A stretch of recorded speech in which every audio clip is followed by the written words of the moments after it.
Okay, let's try this out for the third time with this new camera. Trying to do the point of view thing, you know, be hip. Be the hip YouTuber. One got a little greyhound random over there. Okay, what did I do with my keys? Here it was in some town, I don't know. Okay, I had keys. At one time I had keys. Some town in Florida. I just dropped off a, hold on a sec. There. Are we still level? See, I made several of these and camera is always pointed too far up and I would get from here to up or whatever I was doing you couldn't see. And I explained in both of those other videos that you'll never see that I considered a GoPro, but I keep seeing people have so many overheating problems or poor battery life out of them. You know, I don't want to spend that much for a GoPro and have problems with them. And I wouldn't even consider a DJI. You know, they're helping the.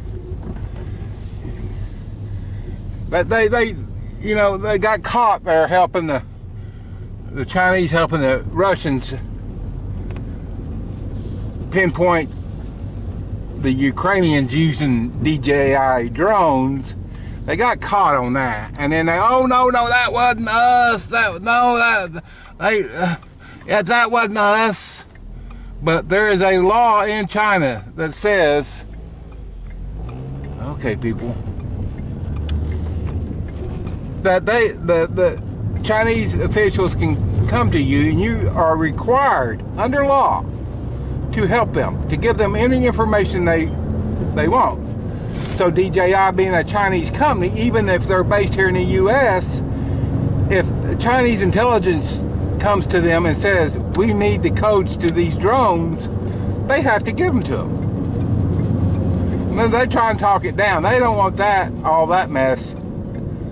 Okay, Mr. Super Trooper. They don't want all that mess out. So I wouldn't even consider them viable, so I ain't supporting that crap. So anyway, bye squirrel. That was in a nutshell. I know somebody say, oh no, that law, blah, blah, blah. When I ain't going to discuss that. I've looked into that more than once, and it always comes out the same, whether you're in China or US.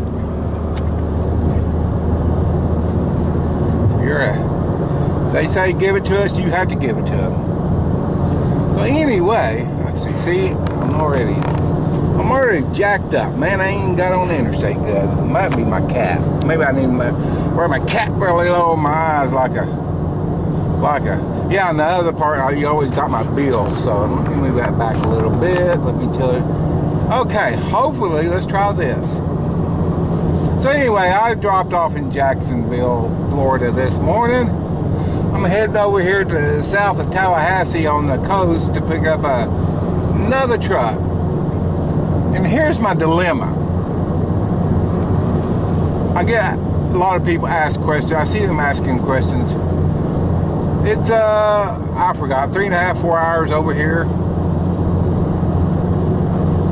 Now, if they'll say, well, if I drop here and I go over here, pick this up, do I have to log it?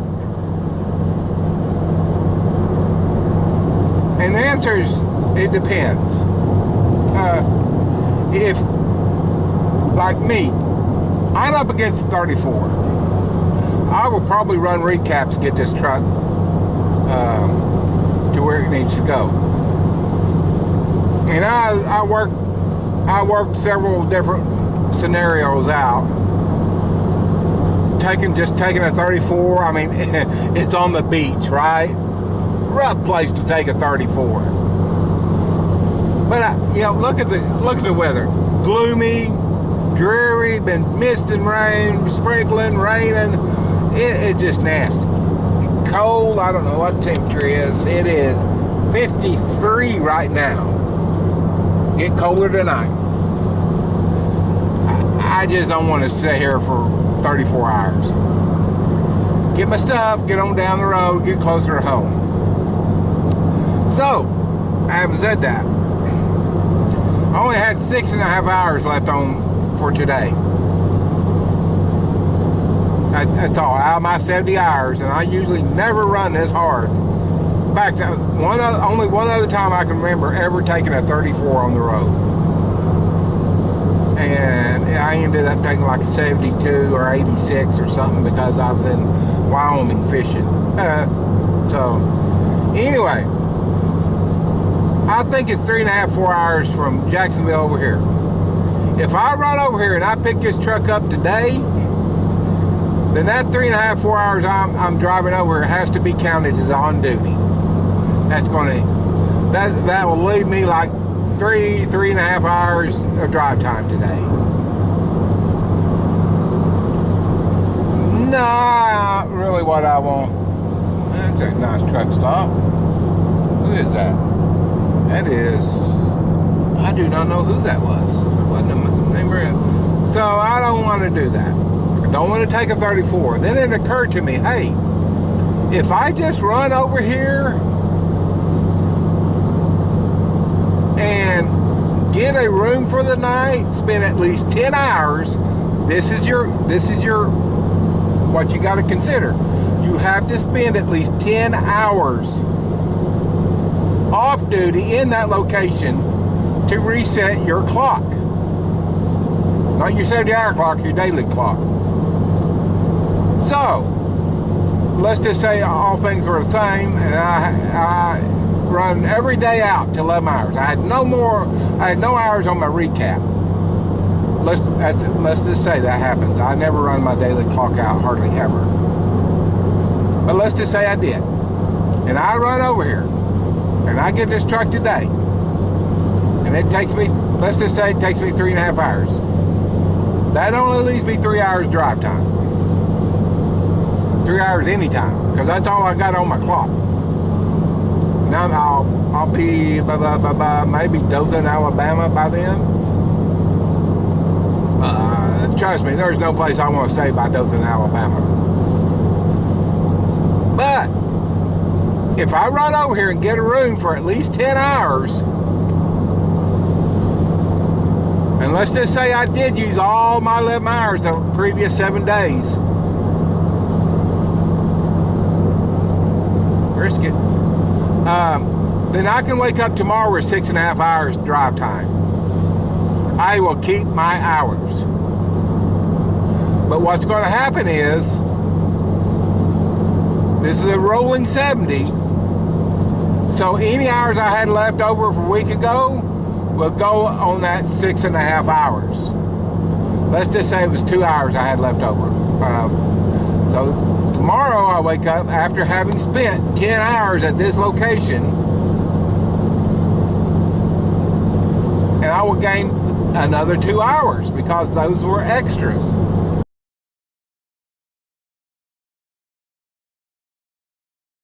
I will have 8.5 hours, and that's plenty probably for me to get this truck to Memphis. Maybe not. I'd have luck. If not, I'll pull in Wild Bill's truck stop up there on 22 and spend the night. There's Smokey Bear. Oh, he got him new green Charger, Mr. Florida Man. Oh, it's a sheriff. So, anyway, that's how that works. Now, I've done look at motels down there along the coast, and they're just like you would think any place along the coast. They are outrageous. So I'll stay in Tallahassee.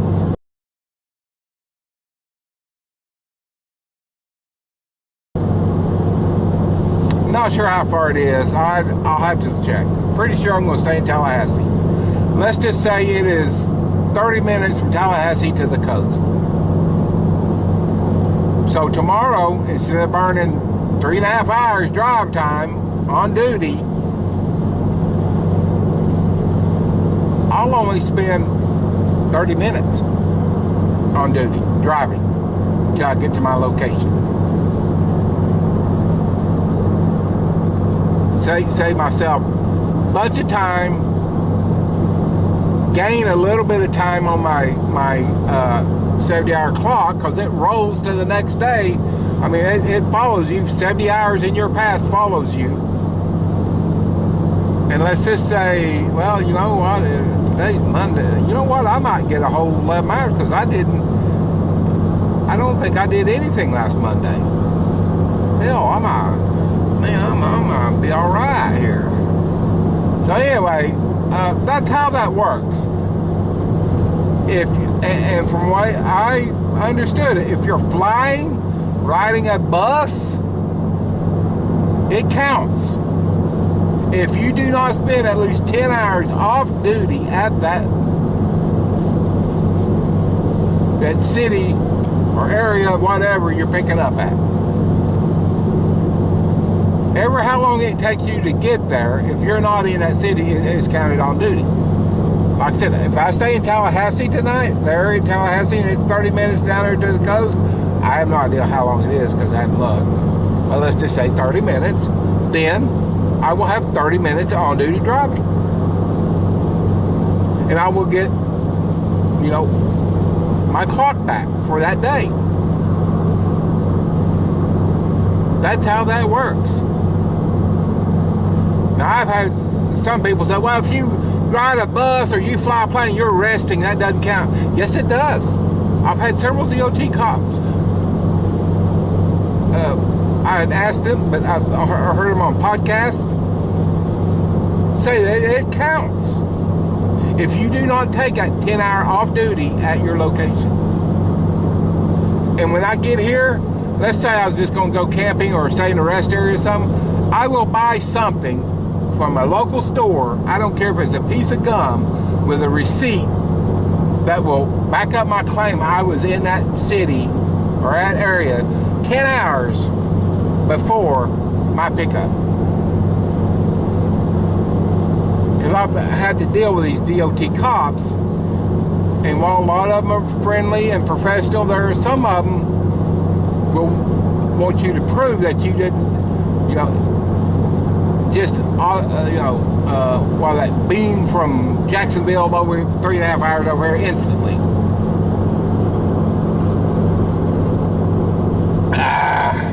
Good old Love's Columbia Unbalanced. I've told y'all before, I try, and I don't mean this to demean DOT cops. I don't. They got a job just like drivers do. There's some good DOT cops, there's some good truck drivers. As there's just some bad ones too. Ain't that right, fat boy? We got this car packed out. We've been out for a week, I think, and that's pushing it for me. I hardly ever stay out this long. I'm good usually 3, 4, 5 days, sometimes 6. We're pushing it.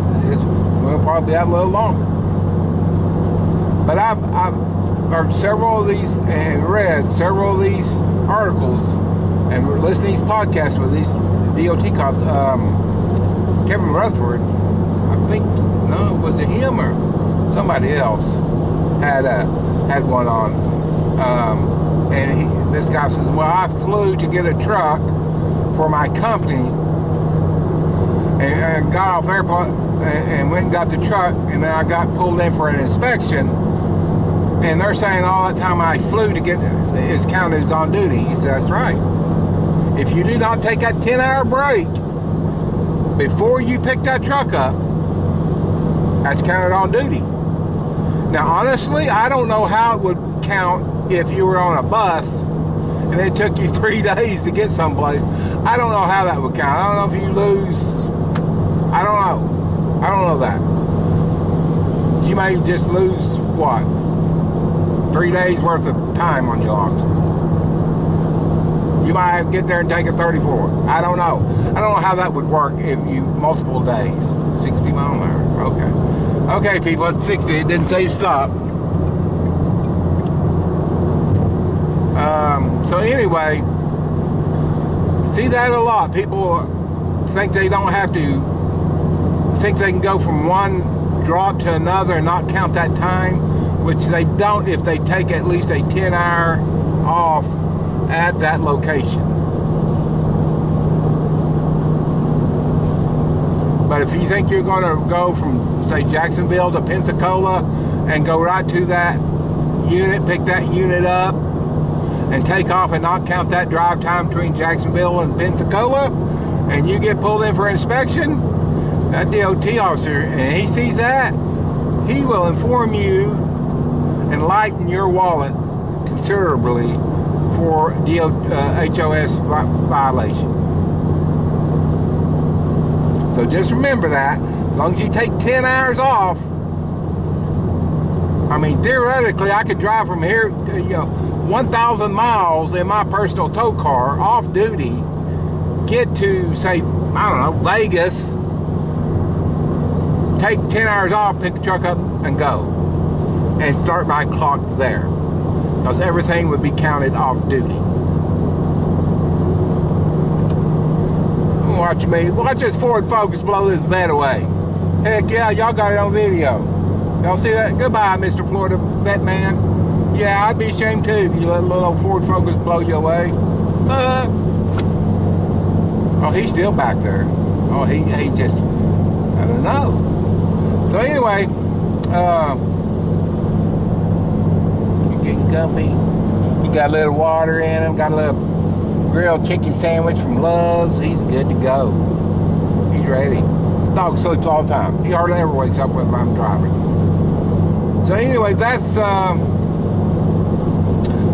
guys.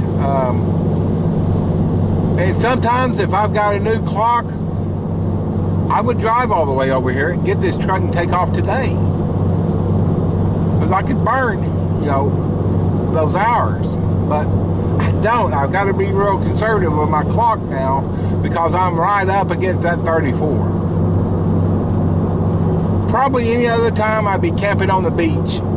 But like I said, look at it. It's gloomy. Calling for rain tonight. Who wants to? Nobody's got time for that. But anyway, I'm going to get off here. I hope this video turns out. So I've made 2 others with this camera. And while the video quality was pretty good, this is a Sony, my aiming of this camera wasn't so good. And if I take time down and look at it and it looks good, then I may videotape the pickup tomorrow and the drive. This headband is annoying as all get out. So eventually I may end up with a GoPro on my bill. So,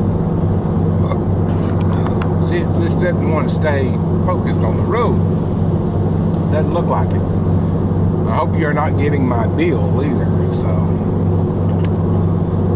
anyway, that's about all I had to say about that. A lot of questions. People think you have to count it. You do, if you do not spend 10 hours off duty at or near. Your time begins when you head towards that pickup. Whether that's 20 miles away or 200 miles away. The only way you can stop that time is to take a 10-hour break. And then your time will start again when you start back out there. Everybody has their own theories of, oh, well, I'll just tell them I was off duty. I went over here to the Big Splash, and yeah, okay, if you're gonna try to do that. I went to Big Splash, then I decided to go pick that truck up. Well, sir, you must have really spent, what, 3 seconds at Big Splash, because and you can get, you can get a speeding ticket off your logbook.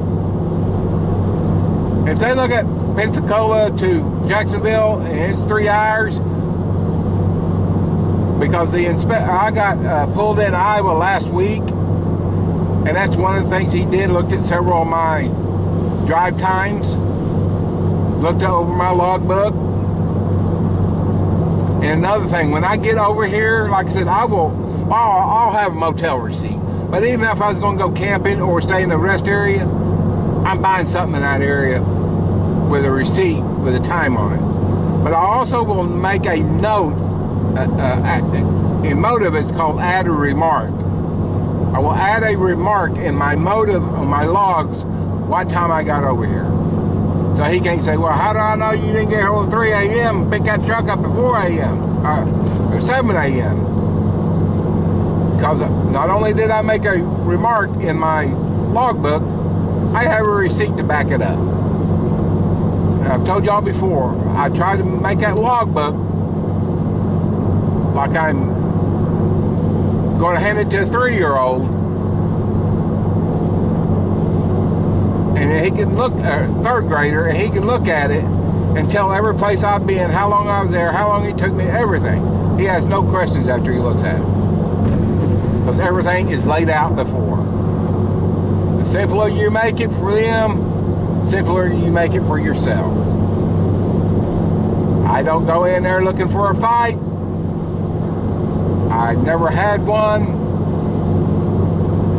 The one in Texas, roadside inspection, that trooper wanted to get into argument with me. Okay, sir, whatever. Yes, sir, it's a 2022. If you wanted to be a, he was wanted to argue, well, what model year? Brand new dump truck from Kansas City.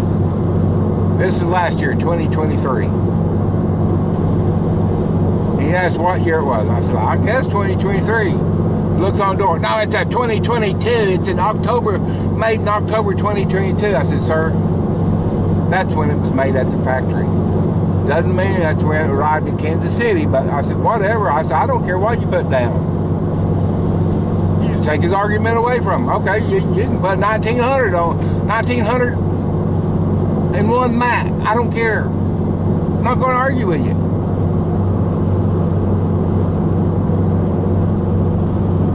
You want to be right? You're right.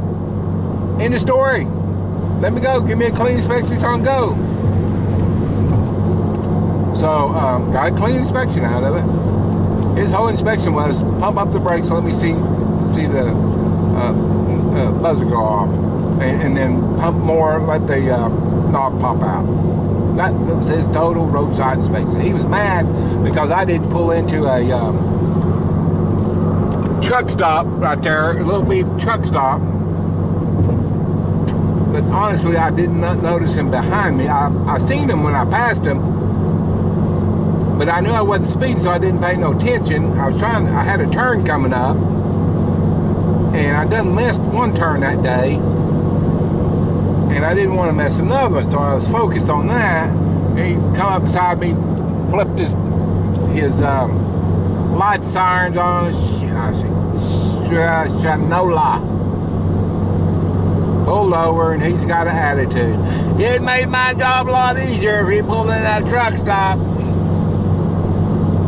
My thought was, sir, it's not my job to make your job easier. But I'm not going to argue with you. I'm not one of these guys going to sit there and argue, my rights, say I'm a citizen of Mother Earth, and I have Mother Earth rights, and I do not recognize your authority. I'm not going to go there. You want your ass beat with a billy club and tased? That's how you do it. I'm just not one of those people going to sit there and argue. He wants to thump his chest and say he's right. Okay. Cool for you, bro. Give my shit, let me go.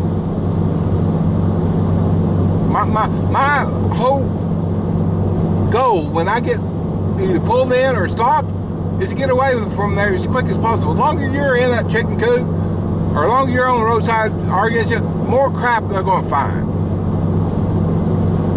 Some of these guys, they just can't help but bring trouble on themselves. They want to argue, I'm right. I don't have to be right. I don't care. As long as I know in my mind I'm right, hey, I'm good. Me, myself, and I, we know we're right. And me, myself, and I don't care. Get me on my way. Give me a clean inspection, let me go, so I can get my stuff done. What are you kicking for? And I'm on my way. What you kicking for, fat boy? So anyway, yeah, you got me off on the tangent there. One more story about what I just said. I was in Evanston Scale House getting a permit, and this big double pneumatics trailer driver came in. I think he said he's hauling cement, drilling mud. Pretty sure that's what he said. which is like semen. It's a powder, I think. Then he pulls in. He comes in. Skill master's checking his stuff, and skill master says, "You want your weights?" That guy goes, "I'm 116, ain't it? Or I'm under 120, ain't it?" He goes, "Yes, sir. You're 118. Well, that's good enough, huh?" You know, he's being a dick, you know. He's just being a dick because he can, I guess. He had to be right. And the skill master said, you know, after he walked out, he goes, "Some people just," he goes, I don't know what the guy's problem was." I said, "Exactly." So maybe he was wanting an inspection. That's what it was. And you didn't give him an inspection. He said, the skill master just laughed. But, you know, some people just, they go out of the way to cause trouble for themselves. And then complain about it. I don't get that. I'm all about being low-key. Scoot under the radar. Let's get on down the road. That's my goal. That's my job, is get on down the road. Man, that's good coffee. Well, it's okay coffee. So anyway, hopefully I just made my next video. If I did not, you will never know. So we'll catch you on down the road. If you do see us, like and subscribe, share it. We're going to get on over here to the, I don't know, what is it, 2 o'clock in the afternoon? I can get a room and go sleep right now, probably. I don't know what I'm going to do. I don't know. I could go down the coast and hopefully find a place down there. A place down there, like you expect, is pricey. So we'll see. I'm out of here. I'm going to get gone.